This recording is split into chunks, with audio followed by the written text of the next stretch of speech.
कर्नाटक चुनाव में बड़ी जीत के बाद बेंगलुरु में कांग्रेस विधायक दल की मीटिंग जारी है, जिसमें केंद्रीय पर्यवेक्षक नए सीएम के बारे में विधायकों की राय जान रहे हैं। इस बीच बैठक से पहले ही सिद्धारमैया और डीके शिवकुमार के समर्थकों ने जश्न मनाना शुरू कर दिया और सीएम पद के लिए अपने नेता के पक्ष में लामबंदी तेज कर दी। इस दौरान कांग्रेस का एक खेमा सिद्धारमैया को भावी सीएम बताने लगा, तो दूसरा प्रदेश कांग्रेस अध्यक्ष डीके शिवकुमार को। यानी चुनाव में एकजुट नजर आ रही कांग्रेस नतीजे आते ही दो खेमों में बटी नजर आई। शुरुआत बयानबाजी से हुई और फिर दोनों के समर्थकों ने अपने नेता को भावी सीएम बताते हुए बेंगलुरु में पोस्टर भी लगवा दिए। शुरुआत सिद्धारमैया के समर्थकों ने की और विधायक दल की बैठक से पहले ही बेंगलुरु में उनको कर्नाटक का अगला मुख्यमंत्री बता दिया। पूर्व सीएम के आवास के बाहर लगे इन पोस्टर्स में लिखा था कि दूसरी बार कर्नाटक के सीएम के तौर पर शपथ लेने वाले माननीय सिद्धारमैया जी को हार्दिक बधाई। यानी सिद्धारमैया के समर्थकों ने सीएम के पद पर फैसला होने से पहले ही ये मान लिया कि उनके नेता एक बार फिर राज्य की बागडोर संभालने जा रहे हैं। इसीलिए उनके कुछ समर्थक आतिशबाजी करते हुए भी नजर आए।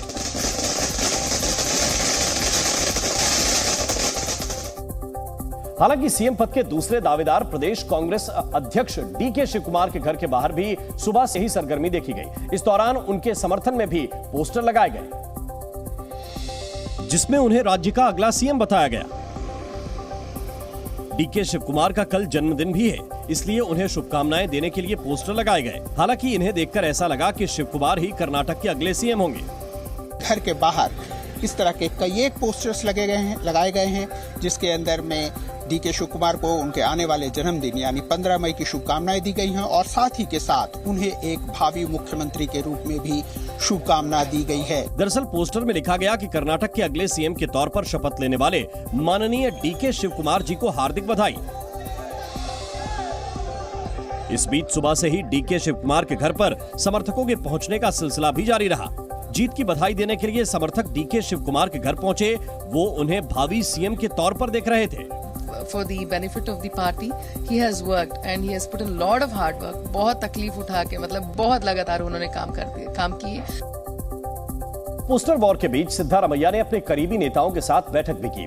आगे की रणनीति पर चर्चा करने के लिए कई नवनिर्वाचित विधायक भी उनके आवास पर पहुंचे। हालांकि मुलाकात के बाद विधायकों ने कहा कि वो सिर्फ एक दूसरे को बधाई देने के लिए मिल रहे हैं। इसे हम सब लोग मिल रहे हैं, सब लोग दूसरे कॉन्स्टिट्यूएंसी से आ रहे हैं, इधर बेंगलोर आ रहे हैं, तो हमारे दोस्त लोग सब है ना, एक दूसरे को हम बधाई दे रहे हैं। इस बीच सिद्धारमैया से मुलाकात के बाद पूर्व वित्त मंत्री कृष्णा गौड़ा ने कहा कि पार्टी में सबको अपनी मांग रखने का हक है, लेकिन फैसला विधायकों से राय लेने के बाद आला कमान करेगा।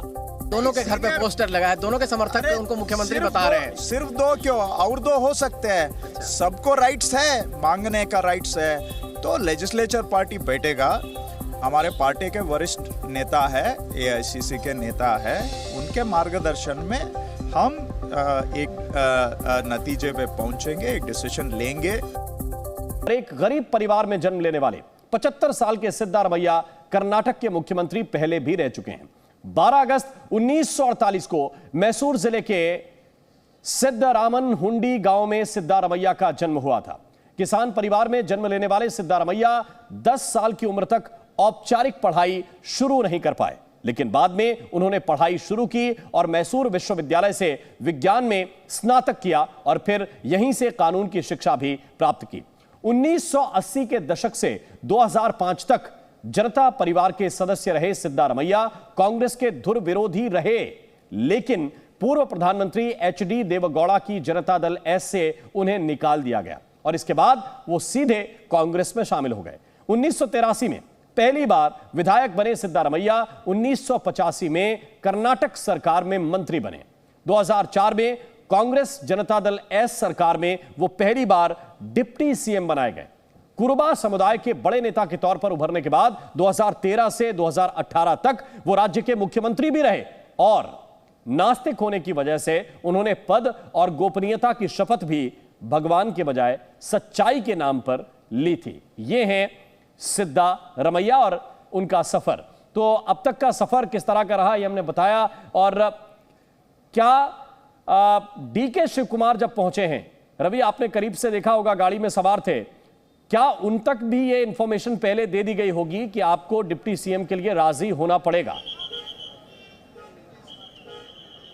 हाँ, देखिए इन्फॉर्मेशन मैंने कहा ना कि ये फार्मूला पहले भी डिस्कस हुआ था, लेकिन चूंकि जो मैंडेट मिला है उसके हिसाब से ऐसा लग रहा था जो कार्यकर्ता है कांग्रेस पार्टी के, चूंकि आपने सीतारमैया का इतिहास देखा, क्योंकि सीतारमैया जेडीएस में रहे, जनता दल में रहे और उसके बाद कांग्रेस में आए हैं, 2006-7 में आए हैं। तो कांग्रेस के लोगों को ऐसा लगता है कि कहीं ना कहीं डीके शिवकुमार जो पार्टी के कार्यकर्ता हैं, पार्टी में NSCY यूथ कांग्रेस से होते हुए यहाँ तक पहुँचे हैं, तो पार्टी के कार्यकर्ता और नेता को इस बार जगह मिलनी चाहिए, उनको मौका मिलना चाहिए। तो एक इमोशनल कार्यकर्ताओं का सपोर्ट था, इस वजह से कहीं ना कहीं सब चीजें बातें हो रही थी। लेकिन एक फार्मूला पहले ही डिस्कस हुआ था, पहले ही फाइनल हुआ था दिल्ली में, और उस पर फिर से रिजल्ट आने के बाद चूंकि एक औपचारिकता होती है, औपचारिकता के तहत ही सारा कुछ डिस्कस किया जाएगा। डीके शिवकुमार को सारी जानकारी दे दी गई है, इसीलिए दिन में देखिए उनका बयान है आया है, दिन में साफ तौर पर उनका बयान है कि मेरा कोई झगड़ा नहीं है, उनसे कोई लड़ाई नहीं है सीतारमैया से, और इस बात की कोशिश भी की जाती है दिखाने की। लगातार सीतारमैया और डीके शिवकुमार का वीडियो जारी किया गया चुनाव में कि हम साथ साथ हैं। इसके अलावा वो उनसे मिलने गए, वोटिंग के दिन से ठीक एक दिन पहले जाकर उनसे मिलते हैं, मंदिर में पूजा करने जाते हैं दोनों,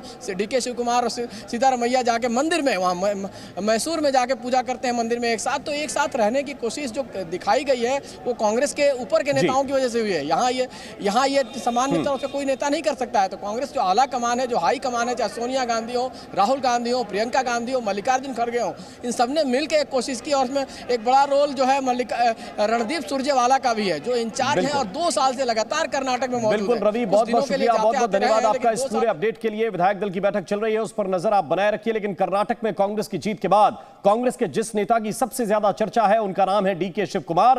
कांग्रेस के नए संकट मोचक या ये कहिए कि मैन ऑफ द कर्नाटक कहे जा रहे डीके शिवकुमार चुनाव नतीजे आते ही मुख्यमंत्री पद के सबसे बड़े दावेदार माने गए। हालांकि अब बात चल रही है कि उन्हें डिप्टी सीएम बनाया जाएगा। तो 60 साल के डीके शिवकुमार 1979 में यूथ कांग्रेस के सदस्य बने, जिन्होंने 1985 में महज 23 साल की उम्र में ही सातनूर सीट पर देवगौड़ा के खिलाफ पहला चुनाव लड़ा, और इस चुनाव में युवा डीके शिवकुमार महज 15,000 वोट से देवगौड़ा से हार गए। अंतर देखिएगा, सिर्फ 15,000 वोट का, और नेता सामने देवगौड़ा। 1989 में डीके शिवकुमार सातनूर सीट से चुनाव जीतकर महज 27 साल की उम्र में ही मंत्री बन गए, और 1999 में सातनूर विधानसभा चुनाव में तो उन्होंने देवगौड़ा के बेटे HD कुमारस्वामी को हरा दिया।